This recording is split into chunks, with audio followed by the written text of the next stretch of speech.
Covid പ്രതിസന്ധിയെ തുടർന്നുള്ള ദീർഘനാളത്തെ കാത്തിരിപ്പിനൊടുവിൽ പൊങ്കൽ റിലീസായി പ്രദർശനത്തിനെത്തിയ വിജയ് ചിത്രം മാസ്റ്റർ ആസ്വദിച്ച് തിയേറ്ററുകളെ പൂരപ്പറമ്പാക്കി ഇളയദളപതി ആരാധകർ. കോവിഡ് നിയന്ത്രണങ്ങളുള്ളതിനാൽ കൂടുതൽ ആഘോഷങ്ങളില്ലായിരുന്നുവെങ്കിലും മാനപ്പടക്കം പൊട്ടിക്കലിൽ തുടങ്ങി വിജയുടെ കട്ടൗട്ടിൽ പാലഭിഷേകം നടത്തുന്നതുവരെയുള്ള പതിവുകൾ ആരാധകർ തെറ്റിച്ചില്ല. കോവിഡ് തടയാൻ തിയേറ്ററുകളിൽ 50% സീറ്റുകളിലേക്ക് പ്രവേശനം അനുവദിച്ചിരുന്നതെങ്കിലും പലയിടത്തും നിയന്ത്രണങ്ങൾ പിഴച്ചു. ചില തിയേറ്ററുകൾ മുഴുവൻ സീറ്റിലേക്കും ടിക്കറ്റ് വിൽപ്പന നടത്തി. ആളെ കയറ്റിയപ്പോൾ നിയമം പാലിച്ച് 50% പ്രവേശനം നടത്തിയ തിയേറ്ററുകളിലാകട്ടെ സീറ്റുകളിലിരിക്കാതെ ആരാധകർ കൂട്ടം കൂടി ആഘോഷിക്കുകയും ചെയ്തു. നഗരത്തിലെ പ്രധാന തിയേറ്ററുകളിൽ പലതിലും ഈ കാഴ്ചയായിരുന്നു.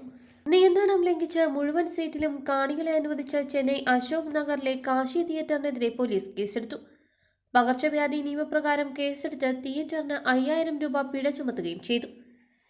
തിയേറ്ററിനകത്തു നിന്നുള്ള ദൃശ്യങ്ങൾ സാമൂഹിക മാധ്യമങ്ങളിൽ പ്രചരിച്ചതിന് പിന്നാലെയാണ് പോലീസ് നടപടിയെടുത്തത്.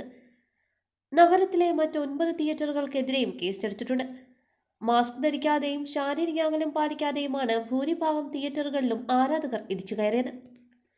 പുലർച്ചെ 4 തന്നെ പല തിയേറ്ററുകളിലും ആരാധകർക്കായി ആദ്യ പ്രദർശനം ആരംഭിച്ചിരുന്നു.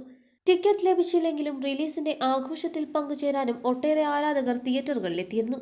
നടൻ വിജയ് തമിഴ്നാട് മുഖ്യമന്ത്രിയുമായി കൂടിക്കാഴ്ച നടത്തിയതിന് പിന്നാലെയാണ് തിയേറ്ററുകളിലെ മുഴുവൻ സീറ്റുകളിലേക്കും ആളുകളെ പ്രവേശിപ്പിക്കാമെന്ന ആദ്യ നിയമം പുറത്തിറങ്ങിയത്.